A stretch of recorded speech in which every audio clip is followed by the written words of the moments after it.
2029 nung nawala na si Lola. At gusto kong isama dito sa TikTok ko ang mga huling alaala namin kay Lola. Papunta na pala kami dyan sa Region 1 kasama ko ang mga kapatid ko at si Papa. At habang umaandar ang sasakyan, wala kong iniisip kundi ang mga alaala namin kay Lola nung nabubuhay pa siya. Nakarating na din kami sa Region 1. Gusto ko talagang makita ang bangkay ni Lola bago siya i-embalsamo. Pero sa kasamaang palad, hindi na kami pinayagan kasi nasa morgue na daw siya that time at nakapadlak yung morgue. Kaya wala nang choice kundi uuwi na lang kami at umuulan pa ng malakas. At dumating na nga yung kinatatakutan naming oras. Siniset up na yung paglalagyan nila kay Lola. At sa mga nagtatanong kung bakit may krus at iglesia ni Cristo ako, yung lola ko po Catholic. At ito na nga yung time na nakakadurog ng puso. Kung pansin nyo, nanginginig ako dyan kasi hindi ko talaga matanggap. Yung tipong nakikita mo sa harapan mo ang kabaong na kung saan nakahimlay ang lola mo. Sobrang nakakasikip talaga sa dibdib. At pinasok na nga nila yung kabaong ni Lola sa bahay. At naset up na din nila at paparating na pala yung mga anak niya sa mga malalayong lugar. At dumating na nga sila at sobrang sad pala ng paligid kasi umiiyak sila. At July 2 nang sinamahan ko nga pala sina mama at auntie para bumili ng mga pagkain para sa mga bisita. May dala pa kaming listahan dyan kasi makakalimutin kaming tatlo. At sa mga araw na to ay hindi din ako nakapag-post ng mga videos sa TikTok ko. Ito pala ang konting silip sa mukha ko. At ito na yung tapos na kami mag-groceries sa Magic Bin Mali at dumiretso na nga kami sa palengke. At nung pauwi na kami nakita ko pala yung tarpaulin ni Lola. Nakakahinayang lang kasi isusurprise na siya ng mga anak niya sa birthday niya sa August. Pero si Lola pala ang may surprise sa kanila. Pinagmamasdan ko mabuti si Lola dyan kasi umaas ako na gumalaw yung kamay niya at mabuhay siya muli. At bumili na nga sila ng baboy para sa last night ni Lola. Naaawa nga ako sa baboy na yun, sana ako na lang ang kinatay eh. May kumaway pa sa camera ko eh. Nakikikaway siya ro. Ito na pala ang last night ni Lola, ang huling gabi na makikita namin siya. At nagpa-video pa ako sa kapatid ko na kunwari nakatayo ako dyan kahit hindi naman talaga. Tapos pagkatapos nun ay kinuha ko na yung camera. At niluluto na nga si Peggy para sa libing bukas. Parang wrong turn yung vibes, may nakasabit pa. At ito na nga yung huling araw ni Lola sa bahay at ililibing na siya. Gumising kami ng maaga para mag-ayos para presentable naman kami sa last day ni Lola. Ang color coding namin dyan ay white. At nire-ready na nga si Peggy. At ito na nga yung libing at naiiyak na yung mga kasama ko. Bakit pa kasi may music?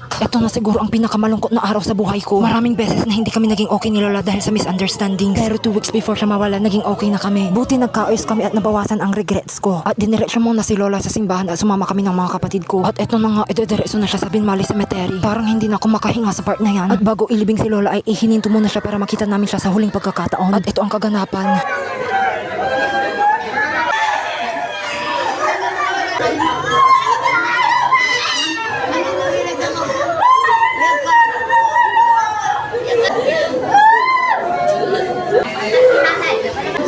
At ayun, natapos na nga at ililibing na namin si Lola finally. At itong video na to ay ang last 9 days journey na alaala ko kay Lola. Kasi alam niya na nagtitiktok ako. At wini-wish niya na magkasahod ako someday para yumaman daw ako. At maging maganda ang buhay ko. Kaso wala pang opportunity para sa akin at hindi ko nabigyan ng pera ang Lola ko. At yun ang biggest regret ko.